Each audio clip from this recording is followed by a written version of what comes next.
my fellow webheads. It is your friendly neighborhood Jerry Rasco, and together we are here to look at another issue of The Amazing Spider-Man. Thank you for checking this video out. Thank you for participating in this series. If you're new to the channel, this is an ongoing series I have where I review every issue of The Amazing Spider-Man, starting all the way at Amazing Fantasy 15, the first appearance of Spider-Man, all the way through up into the, I think, 300 to 400s is the numbers that we'll be looking at. Today we're looking at issue number 54 from 1967. This is the continuation of a storyline featuring the return of Dr. Octopus and how he is interacting with both Spidey and Peter's lives. So this is I believe a 4-part series. So we're this is the halfway point. We've got 2 or 3 more issues to go to wrap up the Doc Ock storyline and then continue on. So little bit of a setup piece, but still a good comic and something I'm very much looking forward to reviewing with you today. So with that said, let's jump over to the comic, take a look at it together. Okay, this is the cover for Amazing Spider-Man number 54. The art team is still John Romita and Mike Esposito on inks, still credited as Mickey DeMeo. This is a very good cover. I mean, so far, I gotta say, in the John Romita era, all the covers have been super, super strong. If anything, that's definitely one of his strengths, is that cover design, cover composition. We have figures interacting through overlapping, which helps to move your eye through the page so that you see the whole thing. So even if you start at the title is overlapped by Dr. Octopus's arms, which take you either direction, either through Doc Ock, but to Spidey, from Spidey into Aunt May, from Aunt May down to the corner and to the words there, the tentacles and the trap. So it's a very powerful cover. Great colors, really pop. Spidey obviously pops in the center. Big figure. This, again, is something that on the newsstand is going to catch your attention and definitely say, okay, we got to pick this up. We know that Aunt May has had poor health for a long time. She's been on death's door a couple times. Here, things aren't looking good. So is this the end of Aunt May? You know, who knows, right? So that's definitely going to pick up the pieces.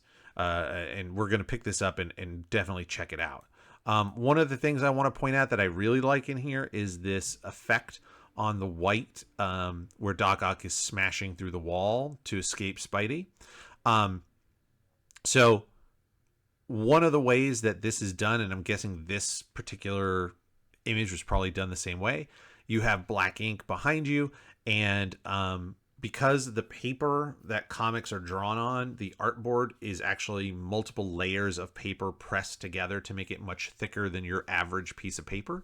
So it's heavier, it's thicker. You can actually take, in this case, probably a razor blade, a very sharp, like X-Acto knife or razor blade, and scrape some of that ink off the top layer of the page, actually removing some of the paper to reveal the white underneath. And this is a very common practice and a way to get white dots or white rendering, if you will, on a dark surface of a page like this, because it would have been very hard to find a white medium that would have worked as well. So just an easy way to do that, and something that the old school creators used to use a lot. Today, obviously, Photoshop replaces that. You don't need to do that. You could do that with a brush in Photoshop and white right over the top, which makes it a lot easier. But back then, that's how it was done. Oh, and then there's actually some, I'm going to zoom in here. Remember, this is, it is. This is a scanned PDF copy of the book. I say this all the time. So in 2007, Marvel found copies of every issue, scanned them, and put them onto CD-ROM discs, which you could then view in your computer like we're doing now.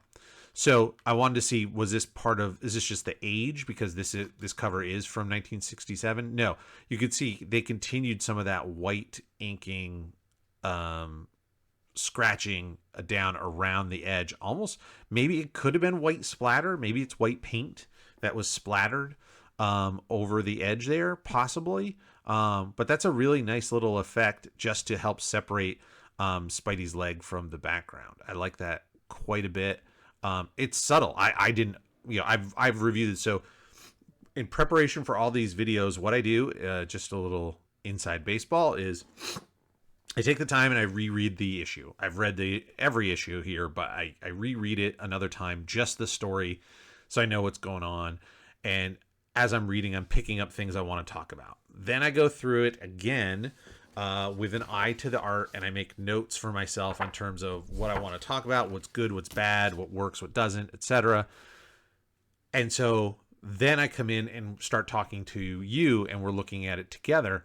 And so through all that, so I've read it before, read it again, took notes on it, and as we're looking on it, and as I was about to turn the page, I just noticed that white splatter around the knee. So it's very subtle, but also very effective. So I really, really like that quite a bit. So inside, as I've said, this is the scanned copy. So all of your ads and stuff that you're going to see are from 1967. We have our splash page. I always love the splash page that goes into the story, and that's exactly where we are here. We left off with Aunt May renting an extra room in the house that she lives in, and of course, who shows up but Doc Ock. So Doc Ock is on the run, and he thinks if he hides somewhere with a couple of old ladies, nobody will think to look for him there, and he can continue his crime wave undetected. So I really like this. So his shadow, obviously his tentacles are not showing.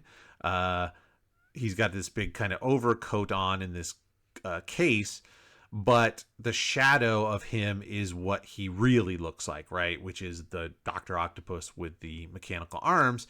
And then to put the explanation inside of that as a graphical technique is very, very nice. I like that a lot.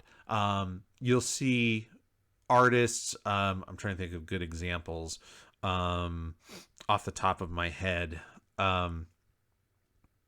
But sometimes artists will take like this title, this story logo, the tentacles and the trap, and you can incorporate that into the art to make it part of, a 3D type of environment or background piece where the title of the story is in there as well.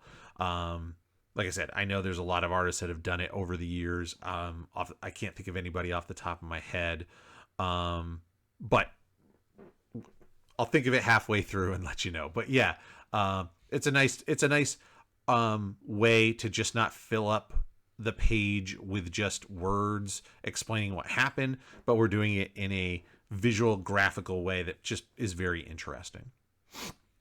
So Doc Ock and Aunt May are discussing the terms of him renting the room. And one of the things I noted here is the Dutch angles. So there's a lot of Dutch angles in this comic. And I've tried to explain it before. I've mentioned it many, many times. If you're a fan of the series, you've heard me talk about this. The Dutch angle is simply taking your, again, in terms of camera, be it TV, movie, etc., your camera has an x-axis, right? Your x-axis and your y-axis. So y is this, x is this, and you're tilting it on the x. So normally we're used to perpendicular to the world, right? We're flat on the ground, things are level, and you might turn back and forth this way or up and down, but now we're tilting this way. And it's just an option or an opportunity to add drama to something like two people talking. So you can see the angle with Doc Ock. You see the return angle to Aunt May smiling. So it just livens up a boring scene of two faces talking to each other. I looked up, I tried to find a link or something that would be very easy to explain what a Dutch angle is. I guess the best example would be to go back and look at the old Batman 66 television show. It was used a lot. Every time you saw the villains, it would tilt. And again, that's sort of a thing to show you, or to, a psychological trigger for the audience to go, aha, we're talking to the villains now. So that's an example you can look up. Anyway, these are great swinging poses over here. I think they're very, very good. The shading is terrific. So we've created a nice sense of where the light is coming from and hitting Spidey. So the back of his legs, bottom of his feet, underneath his calves are dark and shadowed. Very nice there. Moving in a way, again, that only Spidey can. I really appreciate that.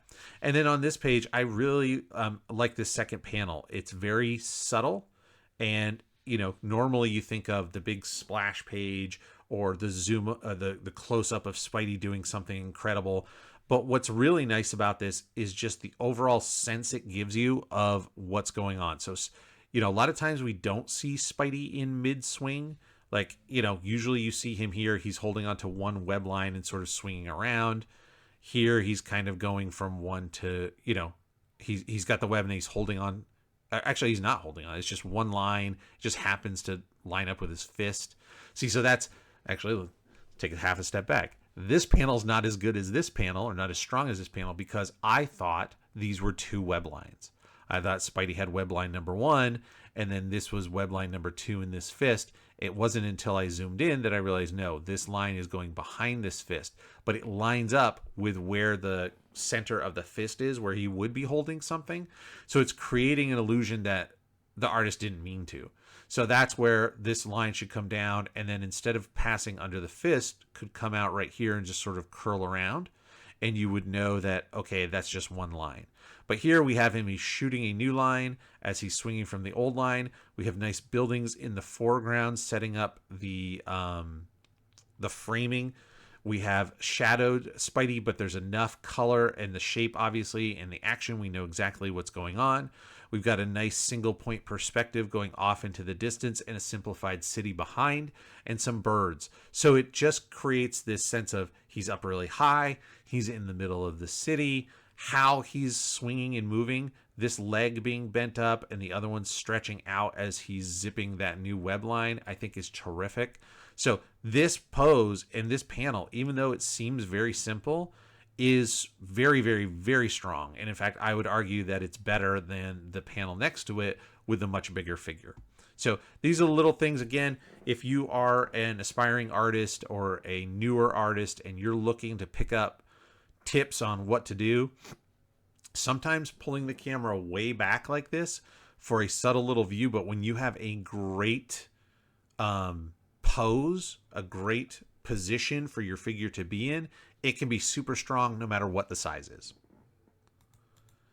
So Peter comes home. He decides to call Aunt May, see what's going on, and Doc Ock is settling in. And we see his arms have been in his case, and of course he can still control them with his mind. So he uses them as an extension of himself, and he starts calling in all his former henchmen who have been hanging around for 20 issues doing nothing. So ever since Spidey defeated him in his underwater base when he wanted to be called the Master Planner instead of Doc Ock, apparently these guys have just been sitting in these purple costumes just waiting for the radio to go off. Okay, so anyway, there we go. Peter here, or Doc Ock, yep, so he's talking to folks, and of course his scientific gear, his radio gear, is interfering with Aunt May's television. I think that's kind of a funny little bit there. Peter and Harry interaction. Peter is refilling his web cartridges, but Harry is like, well, he asks him if he wants some breakfast. Takes Peter a few minutes to get his stuff all put together so Harry doesn't see him making web fluid or his costume. And by the time he comes out, Harry's mad because he didn't respond right away. So the Peter-Harry Osborn relationship, again, I think I mentioned it the other day, has done a very fast 180. We go from 1 minute, Harry Osborn is a guy who hates Peter when he first shows up on campus, to a guy who goes, well, we had one little bonding moment, and now we're going to be best friends.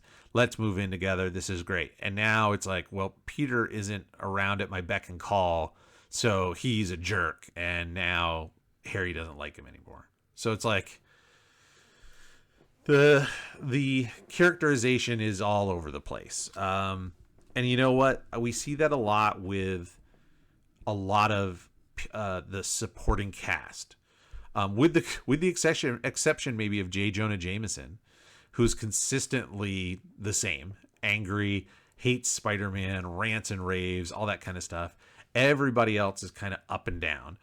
Sometimes they love Peter, sometimes they hate Peter. The girls, sometimes they can't stand him, sometimes they're fighting over his attention. It's like, what's happening? I do like Robbie Robertson. I'm a big fan of the character. I liked having the opposite position to J. Jonah Jameson.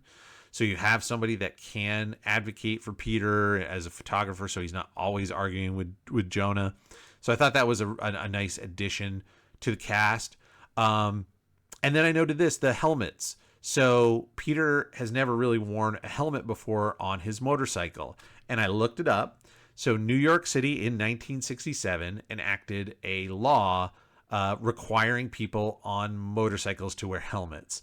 And so because of that, we see it reflected here in the comic. I think that's terrific, right? That somebody smart enough or knows enough about what's going on in real time to go, okay, wait, we shouldn't show Peter without a helmet. Not so much that that's going to convince kids to jump on motorcycles without helmets, but Peter's a good guy, so he needs to follow the rules. And if the law says you got to wear a helmet, then Peter needs to wear a helmet. He's not a rebel. He's not a bad guy. So I think that's a great little touch. And if you didn't know the history, it might just kind of, fly on by. So I thought that was very cool. Not a lot going on here. Again, artistically, we've got, good camera moves, good page composition overall.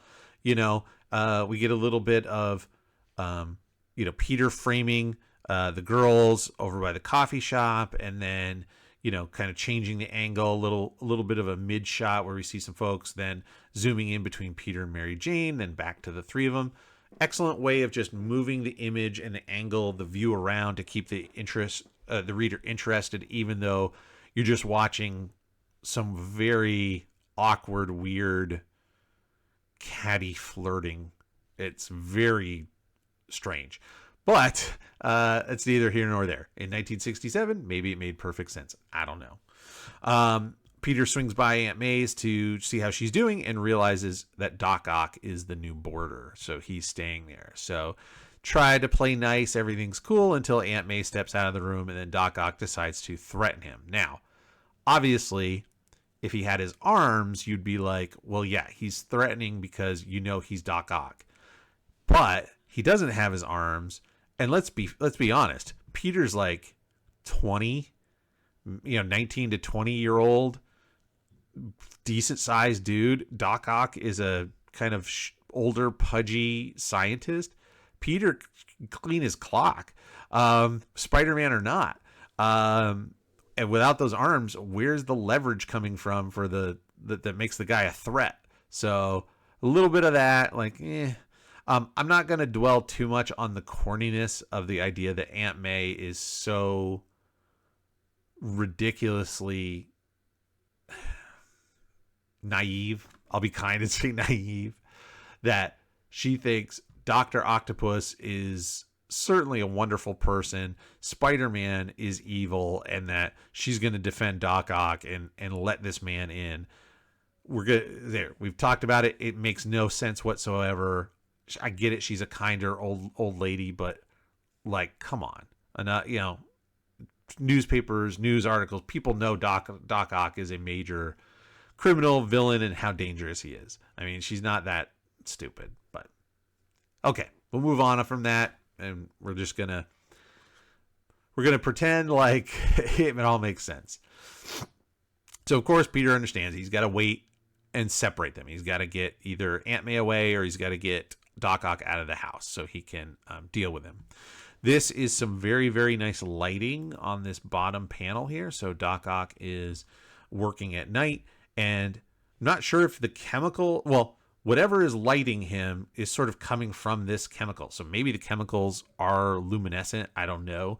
But the light is coming up from this area. So you have these nice shadows on the outside edge, on the back of the neck and stuff here, the top of his nose, because it's coming from up below. top of his glasses. Very, very nice stuff. But then you also have what is called rim lighting on the back. So he has a window here. So yes, even though a stronger light is underneath him immediately, there's still some moonlight and stuff coming in from outside. And so you have the shadow, instead of going all the way to the edge of the contour line, it stops. And then you have this other color, this bluish color, that tells you he's being lit more by moonlight or starlight from the window. That's a really, really nice effect. And for not a very big panel, that's a lot of attention to detail that honestly you could have gotten away with not doing. You could have just lit it normally, like he had an overhead light on or something. You could have lit him from the window completely if you wanted. You didn't have to go through this double lighting effect, but it looks terrific. And it really does emphasize the fact like he's working in secret in this bedroom at night on his own. So very cool. Spidey sends his spider signal, flashes his spider signal in. And now Doc Ock is ready to go. So again, more, like I mentioned, of the Dutch angles and just interesting angles. John Romita is terrific at just moving that camera around. So it's a really, really nice crouch pose of Spidey on a wall, looking around a corner like that. Terrific. We see the garbage can down below, so we know that he is, up on a wall a little ways. Very, very nice stuff. Terrific body posture. But you can see what should be a vertical line of the building is slightly tilted. Again, just to make it interesting, and then the next panel is tilted back towards it, and that's Doc Ock looking out the window, so the two are tilted towards each other. Again, it's all about subtle psychology, visual psychology, and so that does that. That helps us move through the page. You can trace lines through the panel from here, and if you follow, you look at what attracts your eye. That red of Spidey, your eye follows the line up. Now it follows the line down to the next page, and etc. So that's how you can move somebody's, not just dialogue wise, but visually through a page. The great tilted up angle on Doc Ock, that is not an easy shot to do on a human face. There's angles and things that really get out of the norm, if you will, when you tilt and turn that way. But John Romita nailed that panel. It's very, very good. So now Doc Ock is calling in his muscle for some help. Again, there's another Dutch angle of Spidey as he's waiting. He knows somebody's coming, and boom, now we're getting into action. And so now you can see, after all this, we go back real quick. Almost the entire book is very small panels. These panels are probably 5x5. Some are even thinner, 3x5, 5x5, a couple wider, 5x10 maybe, but nothing overly large. No real big, giant, splashy panels. Well, now we're going to start getting into some action. You're going to see panels that are a whole quarter of a page, and I really like that. I always say big panels for big action. I think that's terrific. Save your smaller panels for your talking heads. So this is excellent stuff. Spidey, of course, recovers quickly, and then you've got him taking on a whole gang of these Doc Ock's henchmen. I love this panel down here. We're going to zoom into that one. Spidey getting tackled by a bunch of dudes. Great bend and twist to that figure. This guy being in the air as he's tackling the knee, you feel the weight of the pressure on his face, tilting at that head that far back, and the bend in his spine.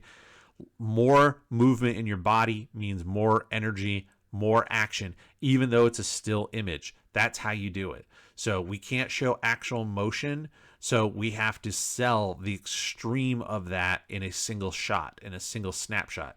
And that's what we've done here. This is a masterwork example of how to bend your figures in space to take a still image and make it feel like it's moving in front of you. So this is excellent. Again, more angles. You can see Doc Ock's looking out the window. Great framing piece with Doc Ock in the foreground as we're not quite looking over his shoulder, but sort of looking out at the view. You see the helicopter and where everybody's fighting. So that helps put what we've seen Spidey going through in relation to where Doc Ock is looking. So we understand, like, Spidey's not 40 blocks away or half a mile away. He's just kind of down the street a little bit here. So great stuff there. This is an excellent page overall. Really like it. Same here again. Spidey just keeps fighting. It's numbers versus his strength. So these guys are all normal, and he is able to just keep moving, keep punching, shrug them off, do stuff again that only he can do. Backflip to stick to a wall, then punch a guy while you're hanging on the wall. So the bad guys resort to gas. Again, not much crazy to write about. But overall, like I said, very nice stuff here. The one thing about this top panel that I think is a little confusing, I want to zoom in on it here. So we know that Spidey's been tackled. He's being held by a bunch of guys. He throws these guys off. There's a line here of the grass. That's your it's your horizon line, I guess. It might be a little bit higher here, really, but right. So you get your edge of the grass, and then you have this yellow background, and then you have all of this explosion action line, and then there's some forms in the background that are just sort of colored dark with lines over the top of them. At first glance, I thought that was a shadow on a wall behind him, and that's because of this line of the ground right here and no horizon line behind him. So that means the horizon, everything stops right at that edge of grass. So if that's your horizon line, then everything is very, very low behind you. If this is a wall and that's where the grass stops on a wall, so be it. Then that's a corner and Spidey's backed up against a wall. That's fine too. However, that's not what this is.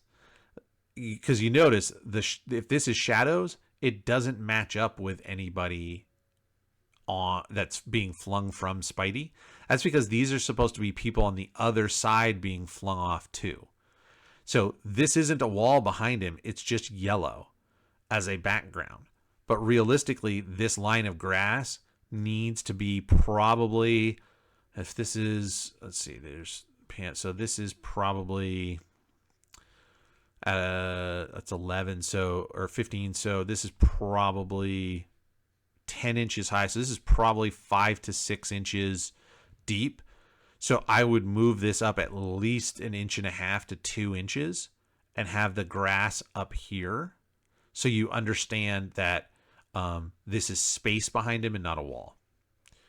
So that's a subtle thing. The color doesn't help either. The yellow color doesn't help because it's not something that screams to us distance, far away, sky. So, you can see in the same thing over here, the grass is sort of in that same level of the panel, but the blue behind us tells us that it's open space. That yellow and the line, the way they did the lines of these figures in the background doesn't help sell that this is open space. It looks closed off. So they gassed him a little, but it's not enough to stop. He just needs a minute, and of course Spidey can take it because he is tough. So he takes a few punches and then gets his wind back and fights back. Great swing down here for the punch. That is, again, a great example of what you want to do as an artist. If you are showing people throwing haymakers, punches, kicks, etc., you want to fully twist that body as far as you can in that panel. So even though the shoulder now obscures Spidey's head, that's one of the beauties of Spider-Man in the costume. We don't need to see his face. He has no facial expression. We can't see him gritting his teeth or scrunching his eyes or yelling or whatever. So you can show that whole back and how much he's twisted compared to his hips to throw energy and strength into that punch. So great stuff there. That's a terrific pose. It's very, very nice. The rest of the stuff is a little bit stiff, but you could chalk it up to the fact that Spidey doesn't have to fight at full strength to beat regular guys. So he doesn't need to throw his strongest punches. He can in fact, some of what he's doing is open hand. You can see he's kind of karate chopping a guy in the neck, kind of palming a guy in the face right there while punching another guy. So he doesn't need his full strength to take on everybody. So nice stuff there. Let's see. Oh yeah, this is a great page overall as well. start with the top. Very nice use of shadows. So we know that there was light inside and it's dark. So the light is coming from inside the room. Doc Ock is casting a big shadow, but we've used silhouettes and shadow while he's reattaching his arms to himself, probably because we've never really gone through the effort of like, what does that look like, right? So it was an accident that fused the arms to him in the first place. Is his body all burned? Is it scar tissue? Is there a big mark? Like, we don't need to get into that. So this is a less is more. You don't have to show all the detail of what happens, how he clicks his arms on. We're just going to have him with his putting his mechanical arms back on. And by having him in the shadows and the arms swirling around and not in the shadows, we obviously know exactly what's going on. So that's a very, very nice panel. I like it. Spidey decides to climb up to the window and take the fight to Doc Ock. This is a nice down shot of Spidey climbing up the building in perspective. So we have the ground below and him coming at us with the hand, arm foreshortening. Very, very good stuff there. This panel of him breaking through the window is it's a little classic superhero pose, right? Again, if you put a cape on him, it could be Superman, it could be Batman, right? It looks like a flying character punching through something. But I'm okay with it. It's still very good. I think Spidey might have come in legs first, right? Kind of swinging through or flipping through or something like that, as opposed to this type of flying punch, because he doesn't fly, right? So he's not propelled by a force from his feet forward. He's propelled essentially from his fist forward when he swings on his webs. So maybe feet first would have been a better pose there. But again, it's a classic superhero pose. You can't go wrong. It makes Spidey look very strong. I've pointed this out in other recent videos where we had, and just in the last one, for example, Spidey also burst through a window. When you have somebody break through a surface, whether it's a window, a wall, whatever, rocks, whatever it happens to be, if you're drawing it, one of the things you need to do, yes, he's punching. So a lot of that glass and stuff is going to come forward. However, we are forward, and that is between us and Spidey. So you need some pieces overlapping around him to show that he's breaking through it. Otherwise, the whole thing, Spidey and the glass are all on the same level of depth. And so it starts to erase the illusion that he's coming through the window and that it's all on the same plane. So I'd like to see a little bit of overlapping glass pieces here and there. That would have helped sell the illusion a little better.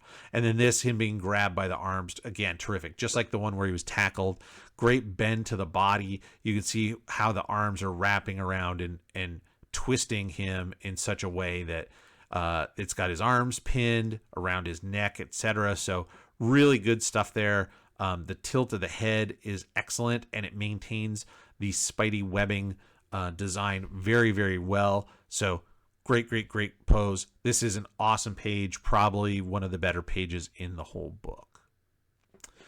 Spidey lets it, he could break out. He could try to break out, but he decides to play possum instead. So Doc Ock gives him a shot. Again, Spidey's tough. He could take it. Goes limp. Very nice limp form there. The weight of the head hanging down is very, very nice. And then he plays possum and leaps out. Again, great lighting. The fact that it's shadowed behind Doc Ock is very nice. Makes Spidey just more vibrant, pop out even further. So that's a really good use of lighting there. Just a nice pose overall, and good piece of Spidey jumping at Doc Ock. This punch was something that specifically stopped me and went, that's not good. That's not great. I understand what he's trying to do, what John Romita is trying to do. So it's a nice punch twist. I like the twist is very good. There's something about this hand. It's very, very flat. There's no, and maybe it's because of the webbing design, the concentric circles that go around his fingers. Maybe if you had bent those more one way or the other, it would have made it feel like the fingers were more rounded and it was coming at us. Also, probably just in general, like the Spidey webbing on his arm doesn't get smaller as it goes back. So it doesn't feel like this fist is as close to us as it's supposed to be. It feels like it's much closer to the forearm than it is to us. Then as well, so you got the twist of the shoulders, which is good, but then you sort of need the other twist, the opposite twist of the legs, and we don't see any legs here. So maybe what should be happening, well, no, I guess if his right hand is coming forward, his left leg would be coming forward. And it is underneath, but maybe that leg needs to be more pronounced, so it's, again, just fills out the form a little more. They feel very squished together. Like there's no place where would the rest of Doc Ock's body be as he's being hit. So maybe seeing the back of his leg over here as he's being bent in half would be good. The note I said is it looks quick. It's a small panel for a big action. We can see that even the sound effect overlaps the panel and breaks the panel border. So maybe this is one of those, like, I just, we're getting towards the end of the book. Deadline is coming. I got to knock this panel out fast. So I'm going to make this punch sequence in a small panel so I can draw it really fast. I don't know if that's the case. It's just the feel that I get for it. And it's just not as strong as what we've seen in the rest of the book. Even the inking, these sort of hatch rendering lines are very inconsistent and weird. Just not a great panel there. It's a good moment, but it's not a great panel. And then Aunt May sees what's going on and faints. And Doc Ock takes this time to then take his gear and break through the wall and take off. So I don't know. I'll come back around to it. This bothers me in the plot, and I'll explain why this bothers me at the end. But in terms of just the drawing, the limp form of Aunt May is great. The anguish on Peter's face is very real. We feel like he is panicking. Spidey can handle most any situation, but he is now absolutely panicking. Calls the doctor and waits. So she's going to pull through. She's going to be okay. But, so basically it sounds like they don't go out and say it, but the doctor's like, she can't have these sort of shocks to her system. So it sounds like maybe it's her heart. Like she would have a heart attack if she's suddenly surprised. And then, of course, Peter is bemoaning the fact that if it wasn't, if I wasn't Spider-Man, then, then this wouldn't have happened. And now I'm going to, really, he's really mad, and he's going to go after Dr. Octopus and really put the boots to him. And that's where it wraps up, with a big hole in the wall. So Spidey's going to go after Doc Ock. And that's the book. And we're at the end of the comic. So let's cut back over to the desk, and I will give you my final thoughts on The Amazing Spider-Man number 54. Okay, so that was Amazing Spider-Man 54. Again, a good issue. In terms of a rating out of 10, I didn't like it as much as the previous issue. I thought that was really good. I would give this like a 6.5 out of 10. It feels like it's just a setup for the bigger story, and that's part of my problem with it. Why go through all the